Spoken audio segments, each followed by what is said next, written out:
You're at your old trusty boat. You call mighty sparrow. I'm in the city of Mardi Gras.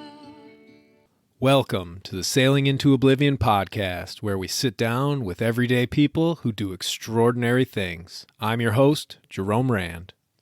Oh man, holy cow. Good evening, everybody. It has been a long Monday. Took a lot of guff and a lot of grief from my coworkers today. All in good fun, but essentially I am now the little glitch there. King of jack stands and wooden blocks. Seems like half the time I'm in this boatyard, that's all I'm doing is running around with a tractor trying to pick all that stuff up. And this old back of mine seems to be holding up pretty good. It's pretty interesting, actually. When I was in the Caribbean, back in my late 20s, early 30s, we used to haul these Hobie cats up the beach. And some of them are 400 pounds or whatever, and we had to haul them, 50 feet up the beach or whatever. And after a year or so of that, my lower back was just in constant pain. And I remember I got to a point where I could barely put my board shorts on in the morning and couldn't lift people's luggage to go put them on the seaplane and the ferry and such. And one of the seaplane pilots actually came up to me and said, "Hey, if you got back issues, if it's your lower back, let me give you one of these things." And it was called a Miracle Ball. Not sponsored, obviously, by any of this, but just two little kind of, I don't know, softball size inflatable balls and a little instruction book, and you lay on it and you place this thing right near your coccyx, if that's the correct term, and you just lay on it and you move your legs around a little bit. 15 minutes a day, a couple times a day, boom, back was totally fine. I've had one with me on the boat here for, I guess now 10 years. Anytime my back is acting up, holy cow, I hit that thing up and all good. Go and lift blocks and 50-pound stands all day, no problem. But yeah, we're definitely feeling that. We're still in the old. We're at just over 2 weeks now of working in the yard and working hard and adapting to that sort of lifestyle. It's when you're out sailing, you actually are working all sorts of different muscles. Because you're trying to hold on and wedge yourself into places and balance constantly. So I think there's a lot of core work, maybe. And then when I was on land just working on the books and all that sort of stuff, then you're essentially doing next to nothing. I mean, I'd run in the morning, but now it's full on. I mean, I'm sweating by 7 a.m. and lifting heavy objects over and over and over again all day long, jumping in and out of a tractor, and I don't know. It's good. It's something I definitely needed. It's like a little kickstart, but today was pretty tough because it's right after the weekend, and whenever it's right after a weekend of sort of taking it easy, but I shouldn't have taken it easy, but I just sort of hit a brick wall this weekend. Holy cow. I mean, we pulled the boat out. Mighty Sparrow is back on the land, and she's in actually the original spot where I prepped and got ready for the trip around the world. And feels good. Feels definitely good to be back in this little spot. But there's a ton of work that needs to be done. And man, oh man, this weekend I just did not. I don't know. I just felt so beat up that I just wanted to rest my weary bones. So I took naps. I watched movies. I did get some reading done, and I got some work done as well. Because it seems like, fingers crossed, I don't want to throw it out there too early, but I might be booked for presentations. At least possibly two of them. One up here, a live show, and then one virtual one for like a corporate gig. So I don't know. We'll have to see. There's been many times where we plan these things and then they all fall apart, but sometimes they don't. And if we can start getting back into that, woo-wee, that would be a very, very helpful thing. And man, I would love nothing more than to be able to get back on that stage, because now I've just got, besides, telling that story about the trip around the world, it's great. Like it's a fun story. It always changes depending on sort of the audience and how I'm feeling at the time, because it's almost impossible to cram 9 months of a journey into, an hour 15 minutes. But the cool part with some of these bookings is when you have a company that is looking for a little bit of sort of like a dash of motivational speaking in there as well. All that really means to me is, okay, I want to focus on certain points. And this one that's coming up, they're talking about weathering the storm of the last couple of years, and there was one that really interested me. I don't know, it was last summer, but it never panned out, and it was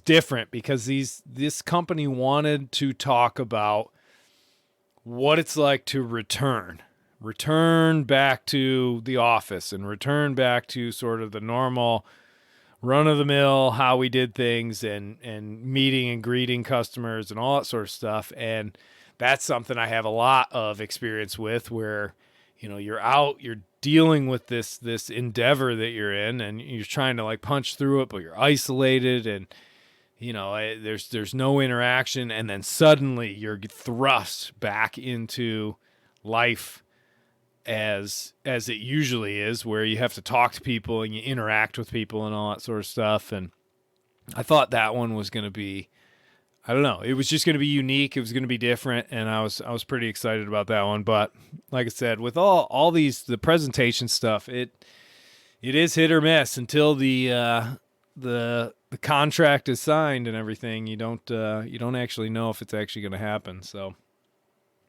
I don't know, but we will see. I will keep everybody updated, because my hope, again, and I think I've talked about this before, is to finish up the summer here, and then come fall, take the boat down south, hop in a car, and start traveling the U.S. and doing a bunch of podcasts with all these different adventurers and interesting people that I know, and mix in a bunch of presentations that way, and be able to supplement the whole thing, and be able to pay for it all. And I don't know, we'll have to sort of see how all that pans out, but that's sort of the game plan. So all I can do at this point is try not to spend money stupidly, and save as much of it as I possibly can, and work as much overtime and side jobs and all that sort of stuff that I possibly can, because I know in the end it's gonna pay off, because I'll be able to eat and travel and pay for the gas that's gonna probably be crazy expensive. I hope not, but we'll sort of see. I don't know. Initially I had thought, a year ago, that maybe I would purchase my own vehicle or something like that, but I don't know. I'll have to figure something out. In any event, I wanted to desperately get somebody in here. I've got a number of people that I have planted the seed with to come on the show and either talk about lobstering or being out at sea or sailing or the boats they have. There's a few really interesting conversations that definitely are coming up, but everybody is super busy. This is a interesting time up here in Maine, where the sailing season is so short that everybody's trying to get all the work done that they possibly can right now, and also, work their normal day-to-day job. So there's not a whole lot of time, but boy, I've planted the seed, and I'm sure we're going to get some more podcast interviews coming up here. Hopefully this week we'll get one or two more, and I'm just going to put them out. So I had hoped to be able to stick to the schedule of doing 2 a week, but I don't know. I don't know if it's going to be possible. I don't know how much people want to hear about yard life and what it's like living in a boatyard, which we will get into on this one because that's pretty much my life at this point. But I am hopeful. I'm sure I'll be able to put out one podcast each week, but I'm hoping to do 2. And if I can just get a couple of interviews in the bank, then I can definitely make that happen. So I will try my best, but it is also pretty hard. There are some days where we are moving and shaking so much and so fast that I take about a 30-minute lunch break, and then it's just full till after that. And by the time 4 o'clock rolls around, I am exhausted. My brain barely even functions. And to try and sit down with somebody and have an actual conversation that goes somewhere and is informative and interesting it's not that easy. It's not that easy to do. So I'm going to try my best, though. I figure I might as well. I'll give it a shot. I will give it a shot. Oh, man. But I have been getting a good amount of feedback, which is fantastic. I never in a million years did I think that this podcast would be one where people actually email in and all that sort of stuff. And I don't know, it's really cool. But I did have a couple of questions about what it's like. Your account has been credited. Oh my gosh, what is this? No, that's something else. Man, I'm actually looking through an email. Oh, there was a really cool one by a guy named Steve, and he was talking about how there's a guy out there who modified it, and I had heard about this. So I had talked a few times about trying to be able to get Mighty Sparrow to go a little bit faster. And there's a guy named Dave King, and he's kind of famous. I believe he's the guy who won on corrected time the Transpac, either 1 or 2 years or something like that, in a West Sail 32. And essentially what he had done, I believe, I really should probably research this before I talk about it, but I believe what he did was he filled in and faired out the gap between the hull and the rudder, which on a stock West Sail 32 like Mighty Sparrow is a pretty sizable blunt gap. Not a lot of hydrodynamics going on there. And yeah, I don't know. I think he went out and got in touch with him on my behalf, and I don't know. It might be something worth sort of getting. I've heard, maybe you get an extra half knot, extra full knot, something like that, just on your total average, which would bring Mighty Sparrow up to, when we went around the world, it was 4.6 knots was the average speed. And there were 39 days where I did less than 40 knots because I was becalmed.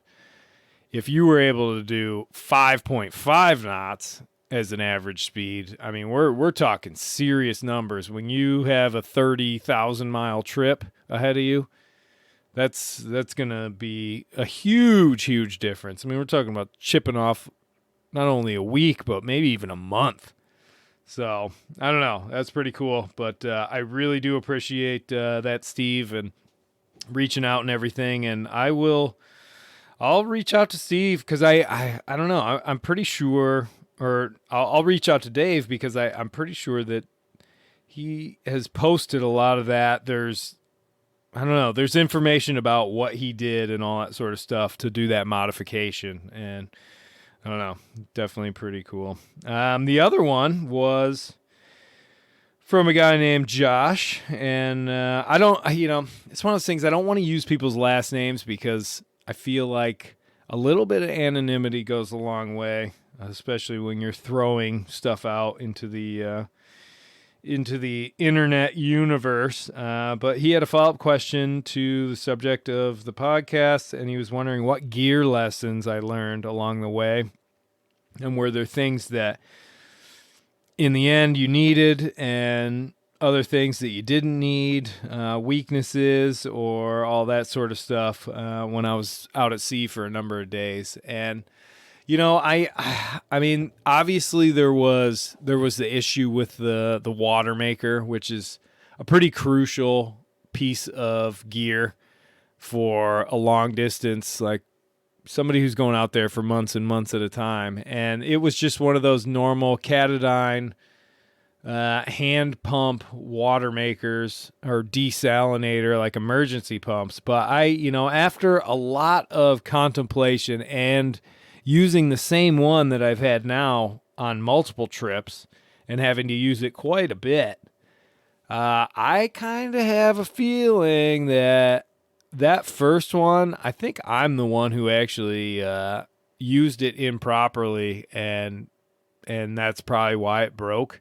I can't be 100% sure, but essentially, in a perfect world, you drape this little hose that has a little filter on it into the ocean, and then you have a teeny little hose that comes off it that basically trickles fresh water as you pump. And it only produces about 1 gallon per hour of perfect continuous pumping.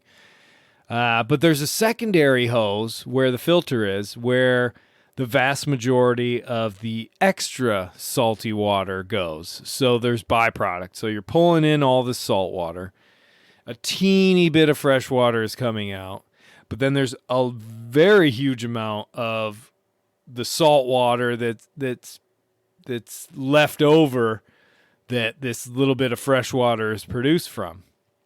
And when I was pumping for not all the time, but sometimes, when I was becalmed was normally when I would start pumping the fresh water in the Indian Ocean on the trip around the world. And there were a few times where it was a bit rough, or it was nighttime and I couldn't be up on deck and doing it, and I ended up filling up 5-gallon jugs of salt water, bringing those down below, and then I'd have one that was empty and then one that was full of salt water, and I'd pump and pump and pump, but I was throwing both the hoses in there. And as I think about it, I thought about this on not the last trip, but the middle trip, the one where I was supposed to go to the Northwest Passage, because I had to use that thing a lot. And I started looking at it and I was thinking to myself, geez, okay, if I'm pumping all this super salty water back into the same bucket and I'm trying to filter that, the buildup inside of this filter has got to be getting bigger and bigger and bigger. And so essentially, I didn't do that. I changed up my sort of my system, and I would put that filter, the filter hose would go in one bucket, and the other one would stay out of it and just dump it into the cockpit or whatever. And that pump I'm still using. I've used it. I've probably produced 100 gallons or more of water out of that, and it's pretty crazy. I mean, think about that. It's 100 hours of just pumping at this super slow rate. Because if you pump really fast, it doesn't work, and if you pump too slow, it doesn't work. So yeah, I don't know.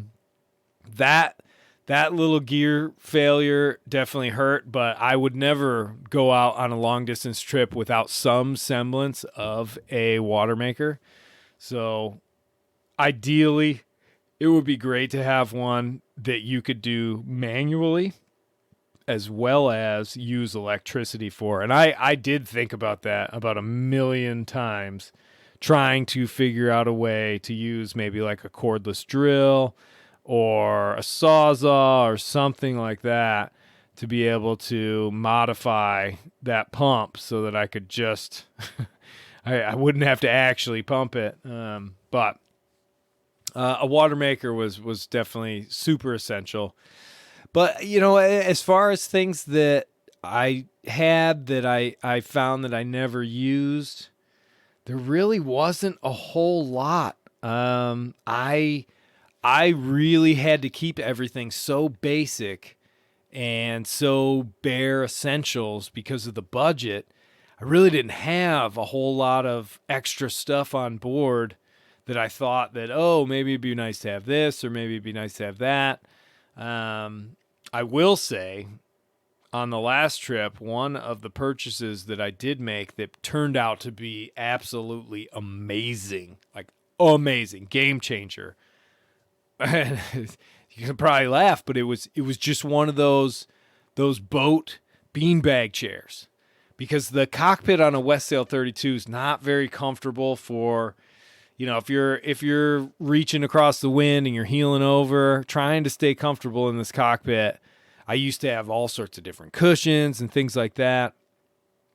I got a beanbag chair, and, it's one where it's kind of like waterproof, so it doesn't saturate with salt water. You just got to wipe the salt off of it, and you can sit right in. Oh, my gosh. I could tuck that sucker right in, fall into it.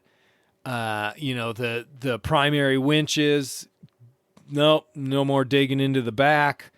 Totally comfortable. I could set it up just on the low side of the boat and behind the Dodger, and it stayed dry almost all the time. Oh my gosh, it was absolutely amazing. Being able to sort of wedge yourself in the cockpit. I mean, obviously I have to do that in the bunk all the time, but the cockpit was always sort of, I don't know, it was kind of a pain. And a lot of the cushions that I had, once they got saturated with salt water, you're sort of thinking, oh man, I don't want to sit in that thing. I'm going to get all salty, and then I'm going to have to change. And I just want to be able to, ideally, it sounds like such a wimpy thing to say, but ideally I want to be able to hang out in the cockpit during the day and at night, whenever I want. But then I want to be able to come down the companionway stairs, and I want to hop in the bunk. I don't want to have to wipe myself down with baby wipes or a wet paper towel, or take a shower, or switch boxer shorts. I just want to be able to go from one to the next without even worrying about it. And I know I'm on a wet snail, as people like to call it, which I own that name. Hey, why not? Wet snail, yeah. Boat gets wet. And it's not all that fast, but guess what? Took me around the world. How far is your boat taking you? Boom!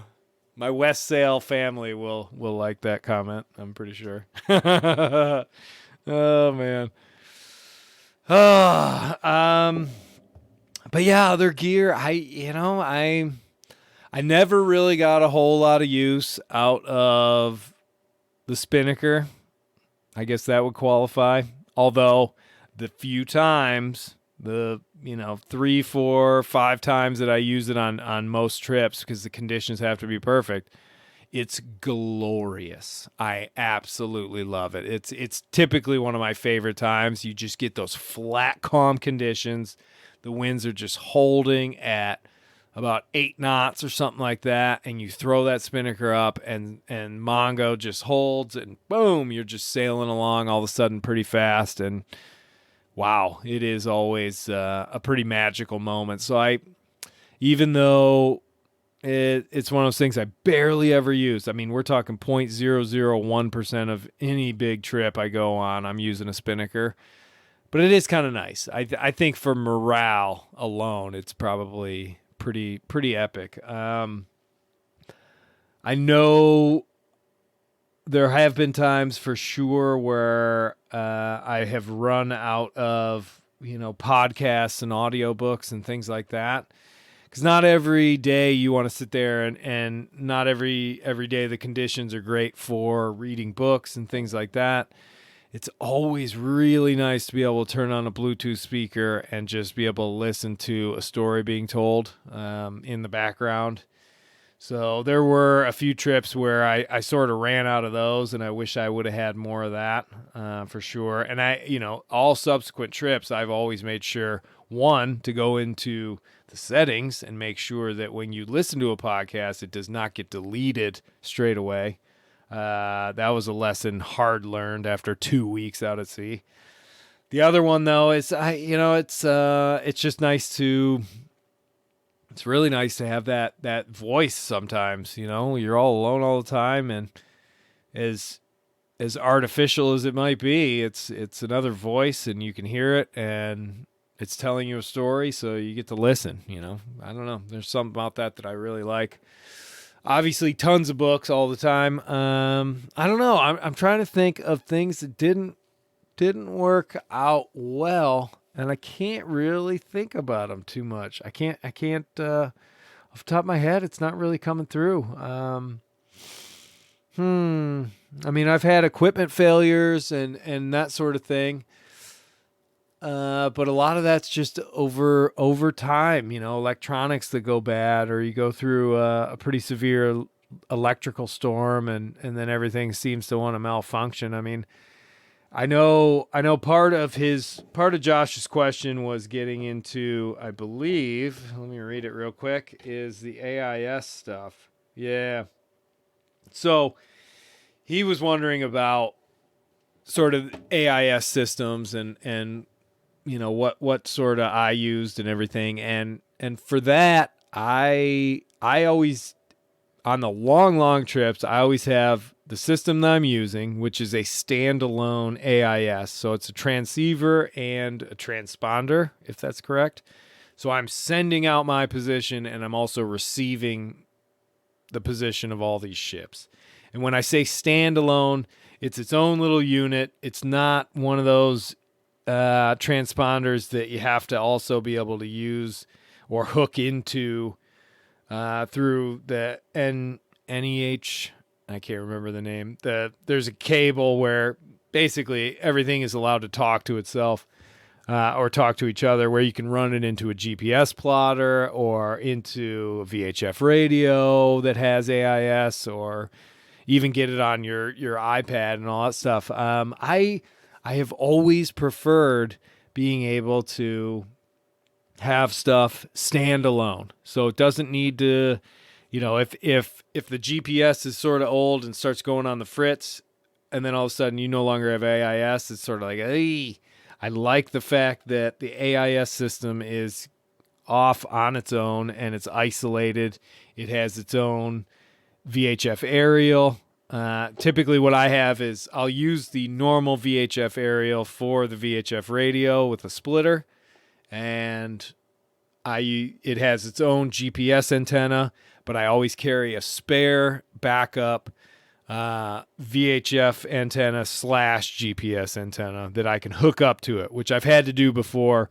I think my AIS was not working throughout pretty much all the way across the Pacific Ocean on the first big trip, and didn't find that out until after rounding Cape Horn and seeing ships and not seeing them on the AIS. So switched the antennas out, and boom, there was the ship. So the original one was like a Mazu Tech or something. You can't even get it anymore. It had a really nice display, which really made it easy to decipher, how close you were going to be and this and that. I ended up now replacing that with an ICOM.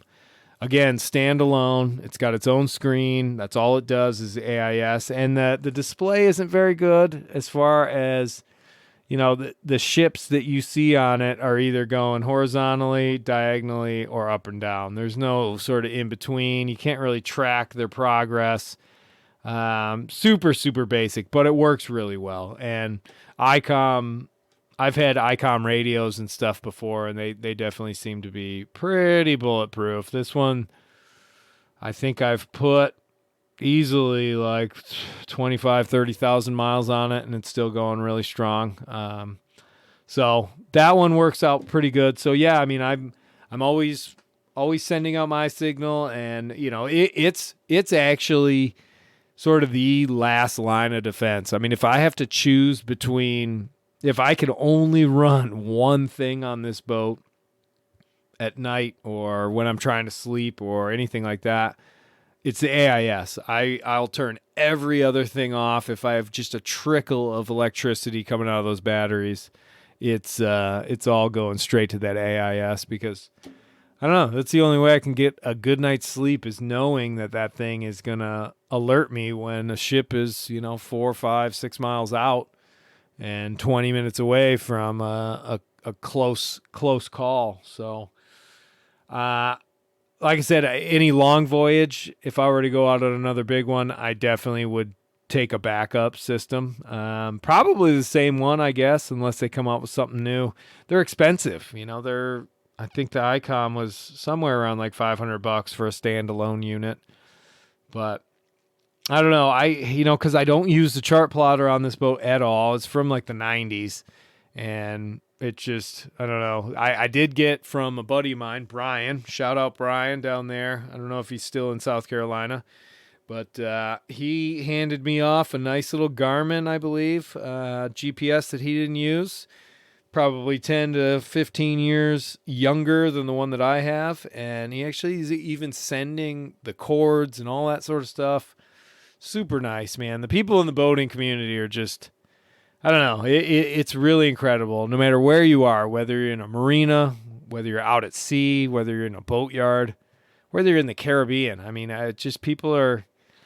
boaters look after boaters. It's really fantastic. And, I feel that too. I mean, anytime somebody needs something, I'm happy to give some line away, give some bungee cord, anything. If I ever have stuff that I just have way too much of it, I'll literally just walk around the docks and be like, does anybody need shackles? Because I have 10,000 shackles. So I don't know. The boating community is really cool. So I will be kind of updating that, which would be kind of interesting. But yeah, I honestly, there wasn't a whole lot of stuff that I got to really try out. And honestly, I never have. I've never been able to I've never had the budget to get a whole bunch of superfluous things that I want to sort of try out. I will say one of the things that has been a nice backup on this boat. So Mighty Sparrow, we carry 60 gallons of diesel. So I can run the engine for, I don't know, probably almost 200 hours or so, if not more, depending. Wait, I don't know if that calculation adds up. If I'm actually running the engine, well, in any event, so I can run the engine for quite a long time, charging the batteries and this and that. The primary source of charging and delivering electricity to my needs is through 2 solar panels. And I have an inverter and everything else, the fridge, all that stuff run off of that. But you get struck by lightning, wipes all that sort of stuff out. And who knows, maybe it would wipe out my backup system as well. But I purchased, originally I had a very, very tiny little Goal Zero backup battery bank that had a very small inverter. You could charge things through a USB port, and it comes with just a tiny little solar panel that you can put in the sun, and it takes 2 days of good, like 4 or 5 hours of sunlight, and it'll charge it all the way up. And then you can charge your computer once, you could charge your phone like 4 times, blah blah blah. I upped the ante, and I've had on the boat for couple of years now the Goal Zero Yeti 150, and it's like a cube, and it's got the inverter, and it's got a couple USB ports and all that sort of stuff. And I actually have 2 different solar panels for it. It takes like 3 days to be able to charge that up with these smaller panels that I have, but it's a great backup. And I actually use it all the time. I just strap it down right at the nav station, and that way I don't have to turn on the inverter and use all this power, because I'm typically, the biggest draw is going to be that refrigerator almost all the time. If I've got frozen meat and bacon and things like that in there, I am running that sucker, because I know how precious they are. And, maybe the ice cold beer every once in a while, got to keep them cold. So I'm using a lot of electricity there. I will try my best to charge anything and everything off that Goal Zero. And I'm pretty sure it's lithium ion, so you're pretty much using 100% of the power, and that's totally okay. But I absolutely love it. That has been an essential backup tool, which I actually use all the time as well. And I don't know. It's just nice to have. And I suppose it's small enough that big lightning storm or whatever, chuck it in the oven, keep it safe from the 1.21 gigawatts that can come out of the sky. So yeah, I don't know. Those are sort of the things.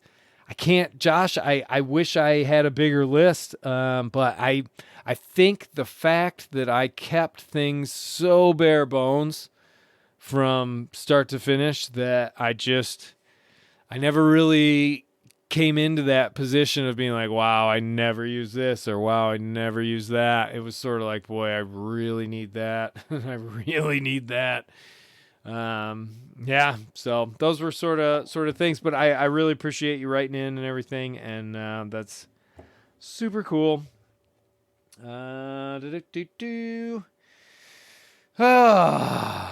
Yard life. I tell you, my brain, I don't want to say it can't work right now, but I tell you, it's feeling pretty whipped. I'm not exactly getting a whole lot of pages done on the new book. I don't know. I think I'm just gonna have to put that on hold for a good little while, but I don't know. We'll have to sort of see. This trip, but there are already some things I struggle with. Wow. Okay, so I'm checking in on West Sail Sequoia. Man, he's getting offshore, that's for sure. He's way out there now. Holy cow.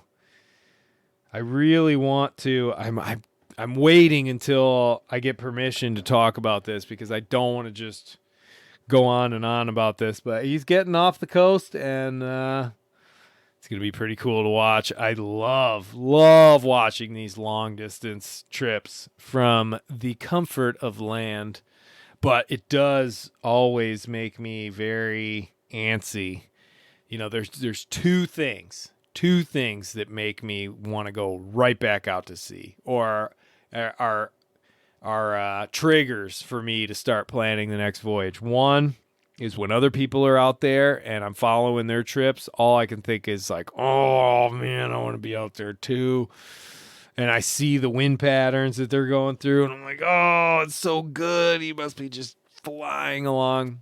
The other one is 1 or 2 beers and the chart of the world, which unfortunately I have a chart of the world on the boat. I have one at my parents' house in Michigan, and there's always one up at Jeromestown, my camp that I set up sometimes during the summer. So I can't get away from them.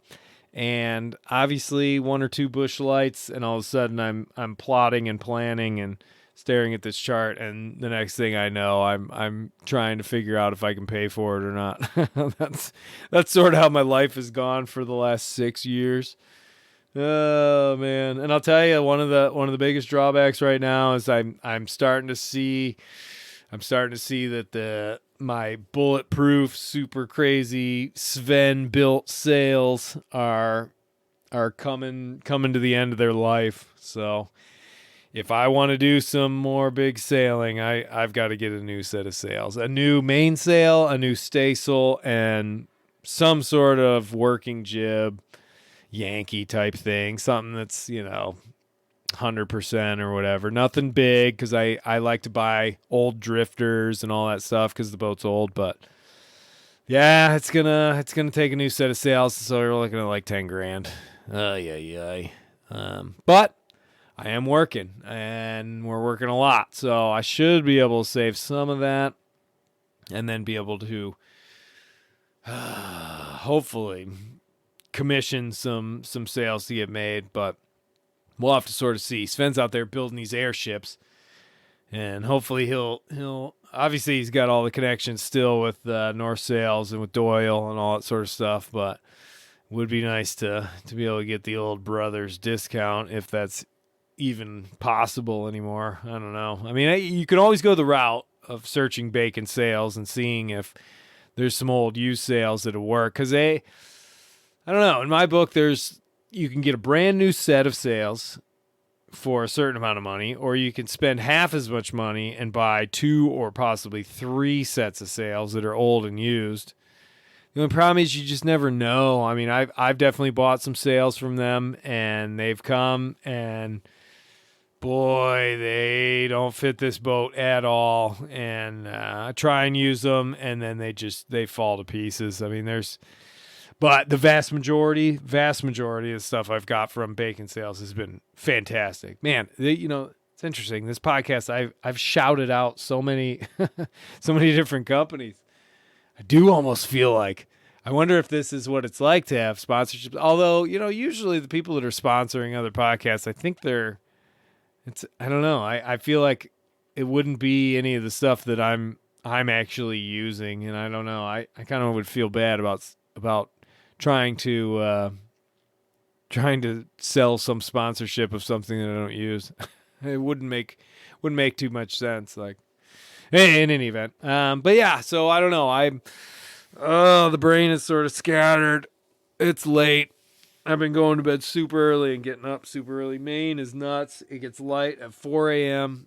I'm usually awake not long after that, and then I have a bit of time before I go into work. But like I said, I hit this brick wall this weekend. But we're back in and charging. Yard life is it's definitely growing on me. Although I did somehow, and I don't know how this is even possible because I'm so filthy every day from just dirt, dust, grease, being on the ground, bottom painting, all the sort of stuff. I don't know how it's even possible, but I think I went 3 days without showering, which for the amount of effort that I put in and the amount of filth that I pick up, I don't even know how that's possible. But I think I was just so tired and I was so excited about the weekend that everything else just went right out the door. But yard life has been good. I can't, I think the best way to describe my lifestyle up here right now is I'm tiptoeing around the facts of life. I live on my boat. I live where I work, so I don't need a car. All I have to do is walk to the grocery store, which is only a mile away, once a week, twice a week. And I don't know. Other than that, it's pretty simple. I don't have electricity bills, and I'm provided a shower and all that sort of stuff. But I'm also on call, I guess, whenever anybody needs me, which is fine. I love it. The community is great. People I work with are great. The other boat owners that are in here, we have a lot of what I call yard rats, which are boat owners where even when we launch their boat and we're like, have a great summer, 2 days later, they're back in the yard just sort of seeing how things are going, which I love. I mean, it's absolutely great. And these are some of the people that I want to get onto the podcast because they all have these great stories. So yeah, it's been good. It's happy days. It's really hard work for sure. And sometimes it's a little mind numbing, but luckily, I can, when I'm sitting there just going around the yard and picking up stands and blocks and things like that, which takes up a good hour or two every day. It's nice because I just put earplugs in, not headphones, but just earplugs, and I just think, and I think about the presentations, and I think about the podcast, and I think about all these other things, and yeah, I don't know. It gives me good time. It's almost the same feeling that I used to have when I would go for 2-mile jog or something like that in the morning. It just gives me this time to just think and think and think, and I definitely need that at this point because even though I'm having creative troubles when it comes to the books and stuff, I still am hopeful that you come up with these little ideas here and there and you get them down on paper and then you have them. And I've got notebooks just filled with all these ideas, but it's having that time and to be able to sort of bring it all together. But right now, like I said, I mean, everybody's super busy. Everybody wants their boats in. That's going to last for another month. Once we get past 4th of July, things ease up. And what I'm hoping to be able to do is maybe drop back to like a 4-day work week. I don't know. It's one of those things where I need to work to be able to earn the money. But at the same time, I sort of need a little bit of time off to be able to keep going on some of these other projects, which in the end will produce these things, which hopefully will produce money. I don't know. It's like a catch-22. But I also want to help the guys out and everything. But I do know that the main priority here in the boatyard is launch the boats in the spring and haul the boats in the fall. In the meantime, it's maintain all the equipment, try and pretty up the place, make sure everything's super picked up, paint things, replace rotted stuff, all that, general maintenance. And we got such a great team this year that we really want to make sure we're making our mark and giving it 110% if we can, and really just trying to leave the place a whole lot better than we found it. So, if we don't come back and the next year is all new people, then hey, that's what they get left with, that benchmark of like, okay, well, you see how nice everything is? Let's try and do better. That's at least the goal. That's my thinking. And then usually I just take a whole bunch of guff from Dave and Jim. Cripe's sake, I took so much guff today. It was like pick on Jerome time. There's only one of me, right? And I help with just about every boat that goes in the water. And at the same time, every time we put a boat in the water, there's jack stands and there's blocks laying around. Holy cow, I heard nothing but, "No, you going to do anything today?" And then as I'm running from launching a boat to going and hauling the blocks and collecting the jack stands and taking those up to the farm, quote unquote, that I'm sort of growing of jack stands. And oh man, it's just, it's classic, but I love it. I don't know, there's a hilarity to the work environment here that's just so fun, and everybody's just ripping into each other, and it's a lot of laughs and a lot of shouting and a lot of all that stuff, but all in a great way. And you could tell that the boss is happy because we're moving boats fast, we're doing it efficient, we're not sitting around, and I don't know, it's good. It's really a great feeling, and I don't know, I'm really thankful to have a job at this point, and to be able to work with a team like this and be able to live, here at the boatyard. I don't know.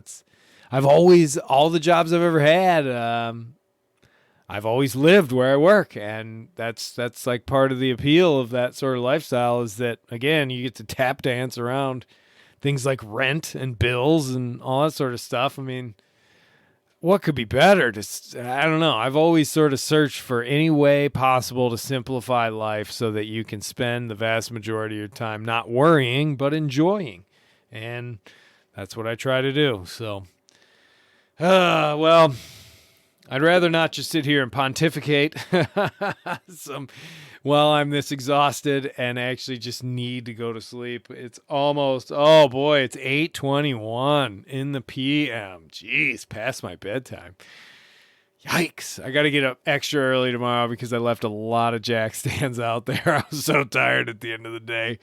The last two boats we put in, I was just like, yeah, I'll get those tomorrow. But never fear. The next one is going to be an interview, and hopefully I will have that out before Friday. Doing my best. And I think as the summer goes on and on, we will get some more interviews in the bank and some really interesting stuff. Not just the lobstermen and all that stuff, although they are fantastic to listen to, and the stories they have are great. But there's a lot of really cool sailors up here that have all sorts of different boats, and I can't wait to sit down with them and get their take on all of it. But I can actually feel my voice going hoarse right now, so I'm going to end this one a little bit early, and hopefully you guys don't mind. But again, quick shout out to the old Patreon family. You guys are the best, just supporting it. I really, really appreciate it, and I will keep striving to get more interviews and get more shows out there for you. And everybody that's emailing in, that's fantastic. I can't thank you enough. You can just go to sailingintooblivion.com and click on the contact or book a presentation, whatever, it doesn't matter. It's going to send the email right to me, and I will definitely read it and probably respond to it on the podcast live. So pretty cool stuff. I know I've emailed quite a few podcasts and never heard anything, and I'm a bit chapped when it comes to that. Not really. I don't expect, whenever I email podcasts, I definitely don't expect them to ever even read it. But that's the life. So other than that, thank you all for listening, and I will keep punching it out, and I hope you guys are all having a great beginning to your summer. Get out there on the water if you got access to a boat. If you don't, just go down to the docks and start talking to people because, hey, everybody's always looking for a little extra crew and some new friends. You never know. Thanks for listening. Talk to you next time.